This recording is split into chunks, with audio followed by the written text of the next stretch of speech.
Hi guys welcome back to tech media. ఈరోజు సెషన్లో కంప్లీట్గా మనం ప్రాజెక్ట్ ఆర్కిటెక్చర్ ప్యాటర్న్స్ గురించి అయితే చూస్తాము. And before that we have testing redex logic అనేది ఉంది. ఇది మాత్రం కంప్లీట్గా మనం 19th టాపిక్లో అయితే చూస్తాము. ఈ ప్రాజెక్ట్ ఆర్కిటెక్చర్ ప్యాటర్న్స్ చూసే ముందు అసలు ఇది ఎందుకు నేర్చుకోవాలి ఈ కాన్సెప్ట్? మోస్ట్లీ చాలామంది కూడా చెప్పరు, ఎవరు చెప్పరు ఈ టాపిక్ని. సో దీనివల్ల యూజ్ ఏంటంటే, మీరు ఒక కంపెనీలోకి వెళ్ళి వర్క్ చేస్తున్నప్పుడు దీని వాల్యూ ఏంటో మీకు అర్థమవుతది. నార్మల్ ప్రాజెక్ట్‌లుంటాయి. సో, చిన్న చిన్న ప్రాజెక్ట్స్ ఉంటాయి గదా! వాటికి అవసరం లేదు. పెద్ద ప్రాజెక్ట్‌ని మీరు డెవలప్ చేస్తున్నప్పుడు ఖచ్చితంగా ఈ ప్యాటర్న్స్ మీరు వాడుకోవాలి. ఒక చిన్న ఎగ్జాంపుల్ చెప్తాను. ఒక ప్రాజెక్ట్ ఉంది. సో, అదొక డాష్‌బోర్డ్ అనుకుందాం. సో, డాష్‌బోర్డ్ కాబట్టి చాలా ఆప్షన్స్ ఉంటాయి. చాలా థింగ్స్ ఉంటాయి. ఓకే. సో, నువ్వు ఎలాంటి ఆర్కిటెక్చర్ ప్యాటర్న్ యూజ్ చేయకుండా డైరెక్ట్‌గా ఒక ఫైల్స్ పెట్టేసి రాసేసావనుకో, అది నీ వరకు ఓకే. కానీ అది వేరే వాళ్ళకి అర్థం కాదు. సో, వేరే వాళ్ళకి గూడా అర్థం కావాలంటే ఒక వెల్ నోన్ ఆర్కిటెక్చర్ మెయింటైన్ చేసుకోవాలి. సో, ఆ వెల్ నోన్ ఆర్కిటెక్చరే మనం ప్రాపర్‌గా డిస్కస్ చేస్తాం. ఓకే. సో, అలాంటప్పుడు ఎలాంటి కన్‌ఫ్యూషన్ ఉండదు. అండ్ నెక్స్ట్ ఇంకో కొత్త వాళ్ళొచ్చినా గూడా మన ప్రాజెక్ట్‌ని టేక్ ఓవర్ చేస్తే వాళ్ళకి తొందరగా అర్థమవుతది. Feature based architecture very simple. మనకి ఒక్కసారి నేను ఈ ఫార్మాట్ ఒక్కటి మీకు ఒకసారి ఎక్స్‌ప్లెయిన్ చేశానంటే అయిపోతది. సో, ఇదేంటి ఇంత పెద్దగుంది ఏంటి అనుకోవద్దు. సో, వెరీ సింపుల్ నేను ఎక్స్‌ప్లెయిన్ చేస్తాను గదా! So, don't worry. ఈ ఫీచర్ బేస్డ్ ఆర్కిటెక్చర్ ఎలా ఉంటదంటే, ఒక్కొక్క ఫీచర్ ఒక డాష్‌బోర్డ్ ఉందనుకోండి. దాంట్లో సేల్స్ అని ఉన్నాయి. సంథింగ్ చాలా థింగ్స్ ఆప్షన్స్ ఉన్నాయి. సో, ఒక్కొక్క దాన్ని ఒక్కొక్క ఫీచర్ లాగా అనుకోవాలి.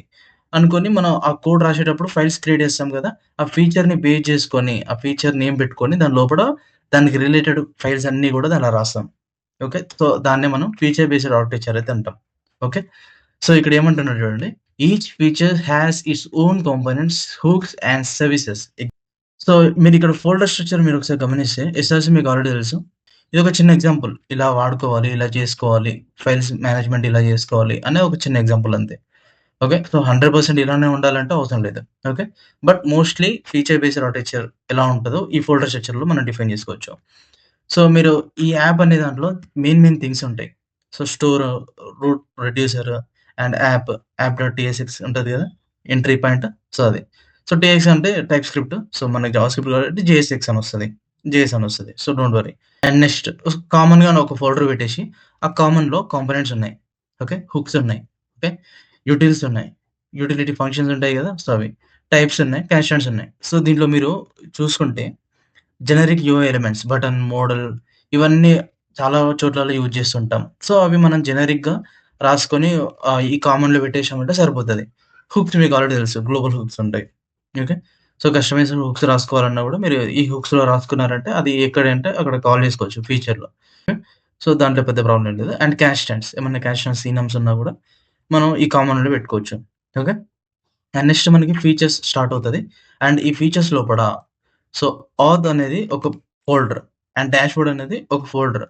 ప్రొఫైల్ అనేది ఒక ఫోల్డర్. సో, ఈ ఒక్కొక్క ఫోల్డరు ఒక ఫీచర్ అన్నట్టు. ఓకే. ఆ ఫీచర్‌ని దాని లోపల మళ్ళీ చూడండి. దాని లోపల కాంపోనెంట్స్ ఉన్నాయి, హుక్స్ ఉన్నాయి, సర్వీసెస్ ఉన్నాయి. ఆథ్, స్లైస్ ఉంది, ఇండెక్స్ డాట్ టీఎక్స్ ఉంది. ఓకే. సో, ఇండెక్స్ ఫైల్ ఏంటంటే స్టార్టర్ ఫైల్. ఈ ఆథ్‌కి రైట్ అర్థమైందా? దానికి రిలేటెడ్ ఆ ఫీచర్‌కి రిలేటెడ్ మళ్ళీ థింగ్స్ అన్నీ దీనిలో రాస్తాం. ఇప్పుడు నేను రేపేమనుకుంటున్నానంటే ఈ ఫీచర్ ఉండొద్దు. నా ప్రాజెక్ట్‌లో ఈ ఫీచర్ నేను ఇంక్లూడ్ చేస్తలేను.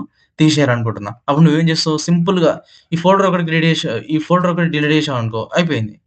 Simple as that. అర్థమైంది కదా! సో, టు డూస్, సెట్టింగ్స్ ఇవన్నీ కూడా ఒక్కొక్క ఫీచర్. ఇలా రాసామంటే ఇంకా వేరే వాళ్ళకి ఎవరైనా వచ్చినా కూడా, "అరే బాబు! ఇలా ఉంది ఫీచర్ బేస్డ్ ఆర్కిటెక్చర్" అని చెప్తే సరిపోతది. మిగతాదంతా వాడే చూసుకుంటాడు. Okay. Yeah! Atomic design pattern. Yes. So, దీనిలో ఎలా ఉంటాయంటే చూడండి. Organise UI components as atoms, molecules, organisms, templates and pages. So, మీకు ఆల్రెడీ ఆటమ్స్ అంటే చిన్నప్పుడు చదువుకునే ఉంటారు. చిన్న చిన్న పార్టికల్స్‌ని ఆటమ్స్ అంటారు.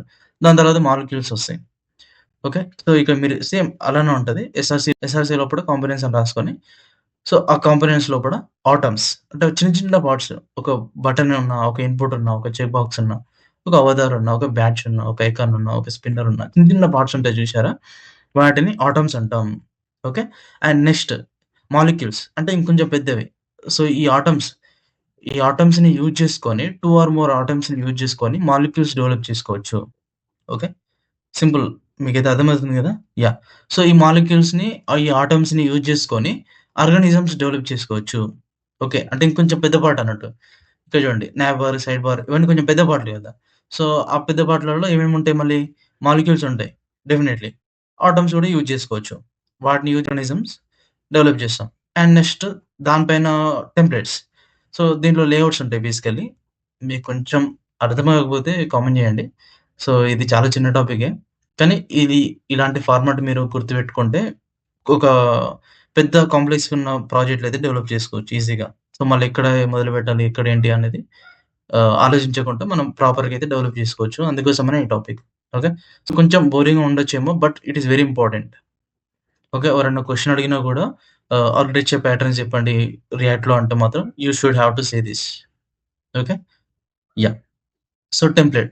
సో, దానిపైన ఇంకొంచెం ఈ ఆర్గానిజమ్స్, మాలిక్యూల్స్, ఆటమ్స్‌ని డెవలప్ యూజ్ చేసుకొని టెంప్లేట్స్ వాడదాం. ఓకే. సో, ఆ టెంప్లేట్స్ మళ్ళీ పేజెస్ లాగా అయిపోతాయి. ఈ పేజెస్‌లో ఏమేముంటాయి? మళ్ళీ ఈ టెంప్లేట్స్, ఆర్గానిజమ్స్ యూజ్ చేసుకొని ఈ పేజెస్ అంటే ఇది పెద్ద పేజ్ అన్నట్టు. ఇప్పుడు ఈ కంప్లీట్‌గా ఈ పేజ్ అంతా ఒక పేజ్ అన్నట్టు. అంటే అర్థమైతుందా? సో, ఇక్కడ పేజెస్ అంటే ఫుల్ పేజ్ అన్నట్టిగ. ఈ పేజ్ ఇప్పుడు మీకు చూస్తున్న పేజ్ ఉంది. సో, దీంట్లో నావ్‌బార్ ఉంది. సో, ఇది నేనేం చేస్తాను ఇక్కడ ఆర్గానిజమ్స్‌లో రాసేస్తా.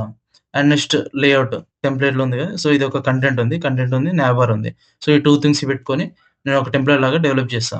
అండ్ కంప్లీట్‌గా ఇదంతా కూడా పేజెస్‌లో రెండర్ చేస్తా. అయిపోయింది. ఒక పేజ్ నీట్‌గా అయిపోయింది. ఓకే. సో, దీనివల్ల రీయూజబిలిటీ అయితే ఎక్కువుంటది. ఓకే. సో, అంతే. అంతకు మించి ఏం లేదు. Layer based structure. సో, చిన్న చిన్న ప్రాజెక్ట్‌లున్నాయనుకో, సో, మళ్ళెందుకు ఇదంతా చేయడం ఆటమ్స్ అని ఏంటి, మాలిక్యూల్స్ అంటే ఏంటి. సో, అవన్నీ చేయడం అవసరం లేదు. జస్ట్ చిన్న చిన్న ప్రాజెక్ట్స్ మాత్రం డైరెక్ట్‌గా ఎస్‌ఆర్‌సి లోపల components, hooks, pages, services, store, utils అని పెట్టేసి డైరెక్ట్‌గా రాసుకుంటూ ఎళ్ళొచ్చు. Simple and beginner friendly but can more messy as the app grows. Yes. So, app పెద్దగా అవుతుంటే గూడా ఇలా మీరు లేఔట్ బేస్డ్ స్ట్రక్చర్ వాడితే మాత్రం సో, యూజ్‌లెస్ అవుతది. కన్ఫ్యూజన్స్ ఎక్కువవుతాయి. స్కేలబిలిటీ తక్కువవుతుంది. సో, ఇలాంటి కైండ్ ఆఫ్ అయితే థింగ్స్ ఫేస్ చేస్తారు. నెక్స్ట్ సెషన్ మొత్తం కంప్లీట్‌గా ప్రాక్టికల్‌గా ఉంటది. సో, రిడక్స్‌కి ఆల్టర్‌నేటివ్స్ ఉంటాయి గదా! జుస్ట్ అని గూడా ఉంటది. సో, జస్ట్ అండ్ గురించి ప్రాక్టికల్‌గా నేను ఎక్స్‌ప్లెయిన్ చేస్తాను. ఐ హోప్ మీకు ఈ ఆర్కిటెక్చర్ ప్యాటర్న్స్ అయితే అర్థమైతున్నాయి అనుకుంటున్నాను. If you have any query just comment below. Yeah! So, మళ్ళీ కలుద్దాం. And if you are not subscribed to our channel please do subscribe and support. Thank you so much.